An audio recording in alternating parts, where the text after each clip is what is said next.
Israel বিরোধী আন্দোলন ছড়িয়েছে আরো কয়েক দেশের শিক্ষাঙ্গনে। এখনো উত্তাল মার্কিন বিশ্ববিদ্যালয়গুলো, চলছে ধরপাকড়।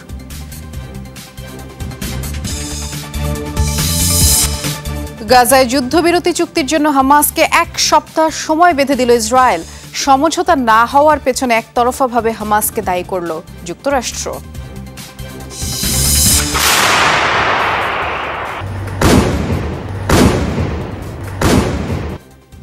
চলতি বছর সামরিক অভিযানে ইউক্রেনের 550 বর্গ কিলোমিটার এলাকার নিয়ন্ত্রণ নিয়েছে রাশিয়া। মস্কোর রণকৌশল আর অস্ত্রের অভাবে কোণঠাসা কিয়েভ।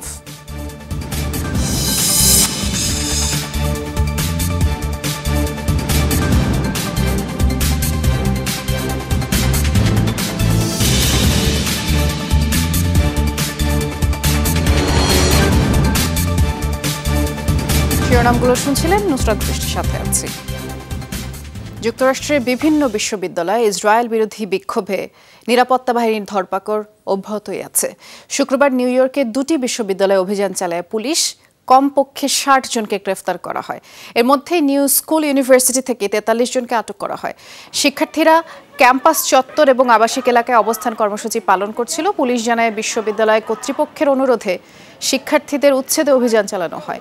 এর আগে নিউ ইয়র্ক ইউনিভার্সিটিতে শিক্ষার্থীদের আন্দোলনে বাধা দেয় পুলিশ। সেখান থেকে আরও 15 জনকে আটক করা হয়। এখন পর্যন্ত 43টি বিশ্ববিদ্যালয়ে অর্ধশতাধিক অভিযান চালিয়েছে পুলিশ। আটক করা হয়েছে 2400-এর বেশি শিক্ষক শিক্ষার্থীকে।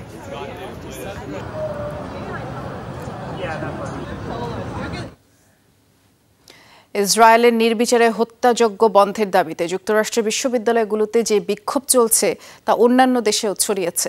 ব্রিটেনের পর বিক্ষোভে উত্তাল ফ্রান্স, জার্মানির শিক্ষা প্রতিষ্ঠানগুলো। একই চিত্র কানাডার শীর্ষ বিশ্ববিদ্যালয়গুলোতেও।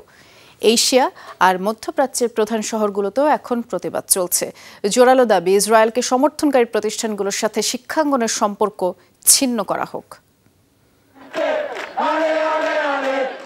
যুক্তরাষ্ট্রের বিশ্ববিদ্যালয়ে বিক্ষোভের যে উত্তাপ, সে আঁচে পড়ছে ইউরোপও। ব্রিটেনের পর এবার জার্মানি আর ফ্রান্সের বিভিন্ন শিক্ষা প্রতিষ্ঠান উত্তাল ইসরায়েল বিরোধী আন্দোলনে। শুক্রবার প্যারিস ইনস্টিটিউট অব সোশ্যাল স্টাডিজের চত্বরে স্লোগান তোলেন শিক্ষার্থীরা। এ সময় তারা চলমান ইসরায়েলি বর্বরতা বন্ধের আহ্বান জানান। শান্তিপূর্ণ অবরোধ কর্মসূচি হলেও তাতে বাধা দেয় পুলিশ, সরিয়ে দেওয়া হয় শিক্ষার্থীদের। আমাদের দাবি খুব সহজ, ইসরায়েলের আন্তর্জাতিক অপরাধ লঙ্ঘনের বিষয়টি খতিয়ে দেখতে তদন্ত কমিটি গঠন। কিন্তু বিশ্ববিদ্যালয় কর্তৃপক্ষ সেটি মানতে নারাজ, তাই অবরোধ কর্মসূচিতে চালানো হয় উচ্ছেদ ধরপাকড়। বিক্ষোভ ছড়িয়েছে কানাডার বিভিন্ন শিক্ষা প্রতিষ্ঠানেও। এর মধ্যে ম্যাকগিল ও টরন্টো বিশ্ববিদ্যালয়ে অবস্থান কর্মসূচি পালন করছে ছাত্রছাত্রীরা। ফিলিস্তিনের পক্ষে এবং ইসরায়েলি বিরোধী আন্দোলন না করতে শিক্ষার্থীদের প্রতি আহ্বান জানিয়েছে কর্তৃপক্ষ।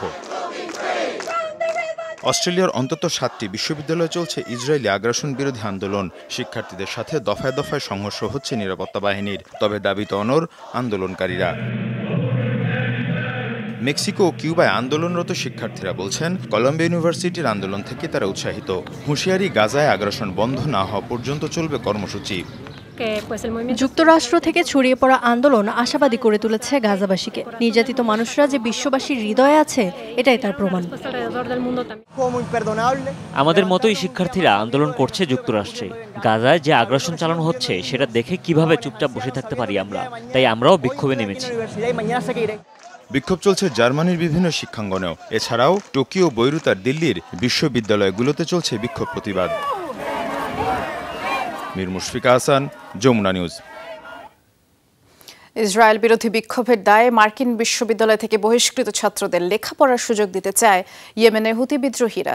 সানা বিশ্ববিদ্যালয়ে প্রকাশিত এক বিবৃতিতে এমন তথ্যই জানা গেছে। প্রশাসনিক এক কর্মকর্তা জানিয়েছেন, যুক্তরাষ্ট্র যেসব শিক্ষার্থীকে বহিষ্কার করেছে তাদের বরণ করতে প্রস্তুত ইয়েমেন। ফিলিস্তিনিদের সমর্থনে মার্কিন শিক্ষার্থীদের এমন মানবিক অবস্থানের প্রশংসাও করা হয়েছে সানা বিশ্ববিদ্যালয়ের বিবৃতিতে। বলা হয়, বহিষ্কৃত শিক্ষার্থীরা চাইলে সানা বিশ্ববিদ্যালয়ে তাদের শিক্ষা কার্যক্রম চালিয়ে যেতে পারেন। বলেন, তাদের থাকার জায়গা নিশ্চিতে সানা কাজ করবে।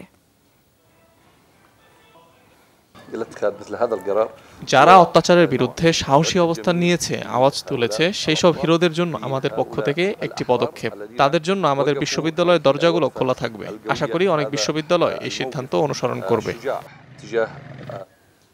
গাজায় যুদ্ধবিরতি না হওয়ার জন্য একতরফাভাবে হামাসকে দায়ী করল যুক্তরাষ্ট্র ও ইসরায়েল, আর চুক্তির জন্য হামাসকে এক সপ্তাহের সময়ও দিয়েছে তেল আবিব, নয়তো রাফায় অভিযান শুরু হবে।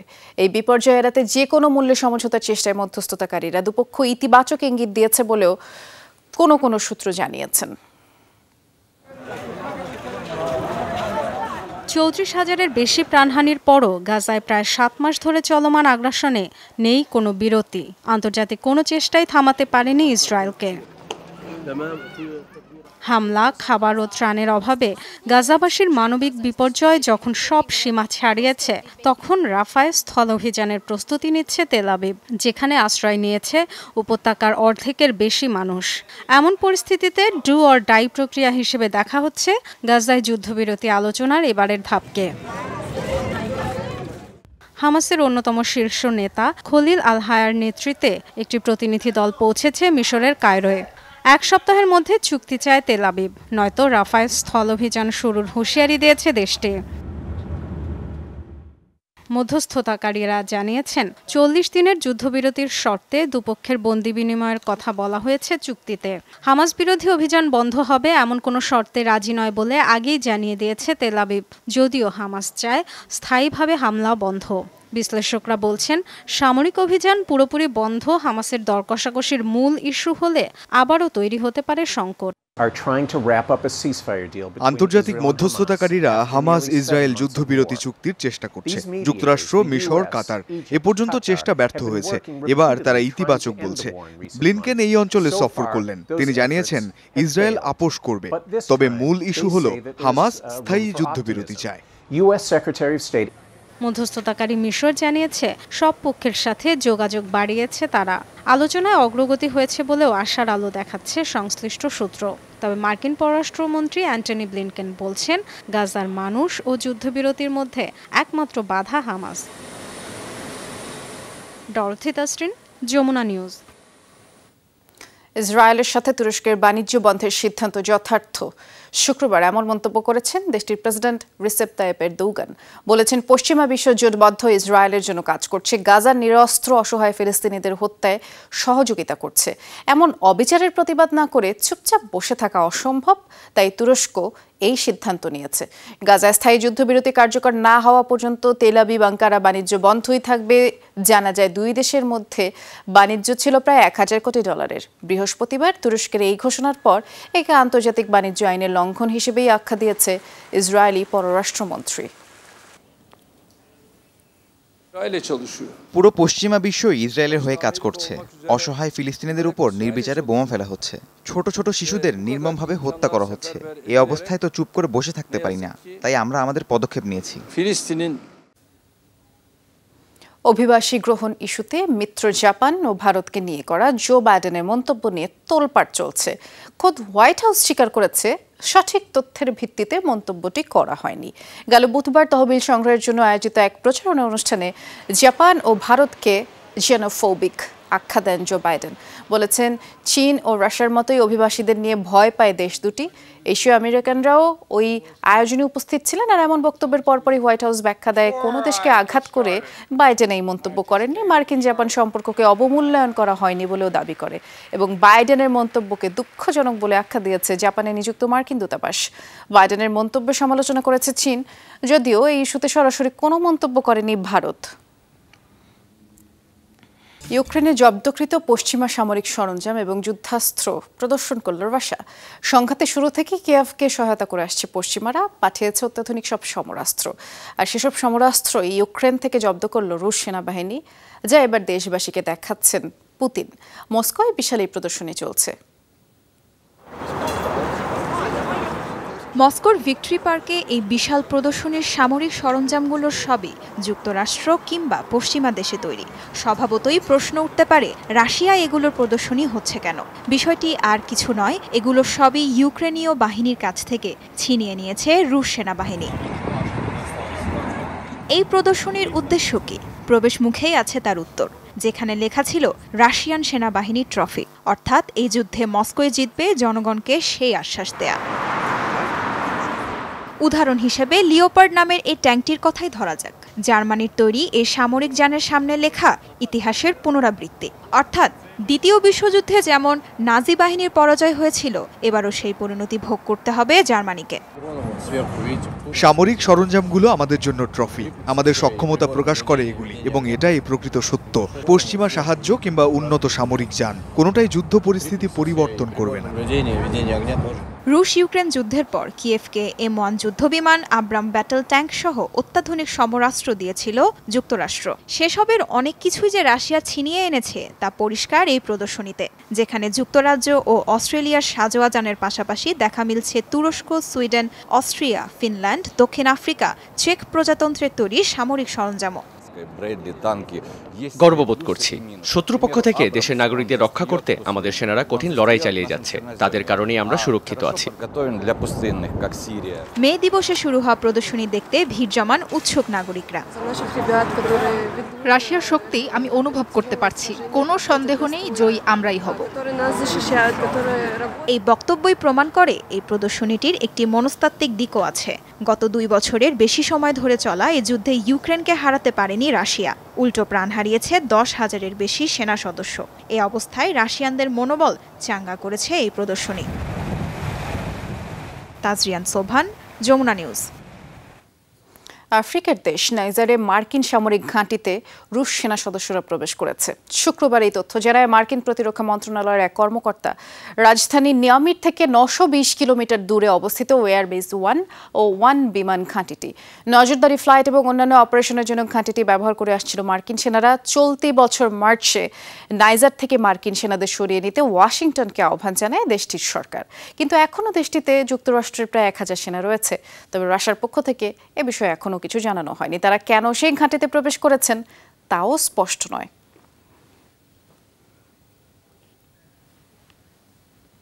প্রায় 11 মাস পর কানাডায় শিখ নেতা হরদীপ সিং নিজ্জার হত্যাকাণ্ডের সাথে জড়িত সন্দেহে 3 ভারতীয়কে গ্রেফতার করা হয়েছে। এডমন্টন শহর থেকে তারা আটক হয়েছে। পুলিশ জানিয়েছে তাদের নাম পরিচয়। তারা হলেন করণ ব্রার, কমল ও করণপ্রীত সিং। তাদের বিরুদ্ধে হত্যার অভিযোগ আনা হয়েছে এবং ওই হত্যার সাথে ভারত সরকারের সংশ্লিষ্টতা আছে কিনা তাও খতিয়ে দেখা হচ্ছে। কর্তৃপক্ষ জানিয়েছে গ্রেফতারকৃতদের বাইরে আরও অনেকেই হত্যাকাণ্ডের সাথে জড়িত থাকতে পারে। গত বছরের 18 জুন কানাডার ভ্যানকুভার শহরে গুলি ছুঁড়ে হত্যা করা হয় শিখ নেতাকে। হত্যাকাণ্ডের সাথে ভারত সরকার জড়িত এমন অভিযোগও তোলেন কানাডার প্রধানমন্ত্রী জাস্টিন ট্রুডো। এরপরে কানাডা আর ভারতের মধ্যে কূটনৈতিক টানাপোড়েন দেখা দেয়। ব্রাজিলের বৃষ্টি ও বন্যা পরিস্থিতির আরও অবনতি হয়েছে। প্রাকৃতিক দুর্যোগে এখন পর্যন্ত রিও গ্রান্দে রাজ্যে 39 জনের মৃত্যুর খবর মিলেছে। নিখোঁজ রয়েছেন 68 জন। প্রাণহানির সংখ্যা আরও বাড়তে পারে এই আশঙ্কাও রয়েছে। দেশটির দুর্যোগ ব্যবস্থাপনা দফতর জানায় প্রায় 500 এলাকা ক্ষতিগ্রস্ত, আর এসব এলাকার 24,000-এর বেশি মানুষই বাস্তুচ্যুত হয়েছে। একটি জলবিদ্যুৎ কেন্দ্রের একাংশ ধসে পড়েছে। স্থানীয়দের নিরাপদে সরে যেতেও নির্দেশ দিয়েছেন প্রশাসন। এরই মধ্যে পুরো রাজ্যে সতর্কতা জারি করা হয়েছে। অঞ্চলটি উরুগুয়ে সীমান্তের কাছে হওয়ায় বিস্তীর্ণ এলাকা প্লাবিত হয়েছে।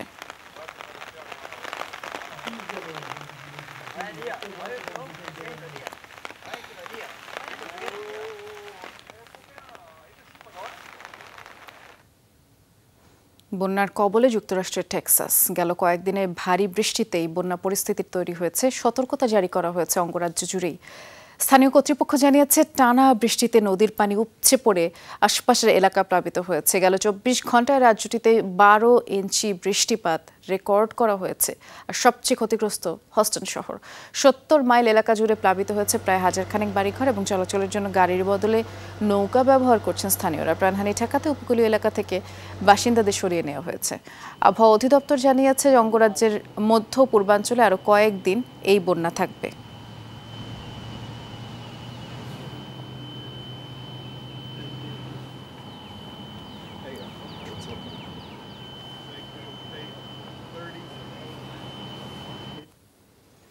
প্রচণ্ড দাবদাহে বিপর্যস্ত দক্ষিণ ও দক্ষিণ পূর্ব এশিয়ার দেশগুলো। গরমের তীব্রতায় আফ্রিকার বিভিন্ন দেশ পুড়ছে। আফ্রিকার দেশ চাঁদ এবং মালিতে এরই মধ্যে তাপমাত্রা 45 ডিগ্রি সেলসিয়াস ছাড়িয়েছে। তীব্র গরমে লোডশেডিং বেড়েছে, পানির সংকট দেখা দিয়েছে। বাসিন্দাদের বিদ্যুৎ আর পানির চাহিদা মেটাতে সরকার হিমশিম খাচ্ছে। আবহাওয়া বিভাগ জানিয়েছে এই পরিস্থিতির আরও অবনতি হবে মালিতে। এদিকে তাপমাত্রা সব রেকর্ড ছাড়িয়েছে মিয়ানমারে। তাপপ্রবাহের কারণে হিটস্ট্রোকে বেশ কয়েকজনের মৃত্যু হয়েছে। এই মুহূর্তে বিশ্বের উষ্ণতম স্থানগুলোতে তালিকায় দেশটির নাম রয়েছে এবং প্রচণ্ড দাবদাহে পড়ছে দক্ষিণ পূর্ব এশিয়ার দেশ কম্বোডিয়াও। কমিয়ে নেওয়া হয়েছে স্কুলে ক্লাসের সময়। রাজধানী নমপেনে বৃহস্পতিবার রেকর্ড করা হয় ৩৯ ডিগ্রি সেলসিয়াস তাপমাত্রা।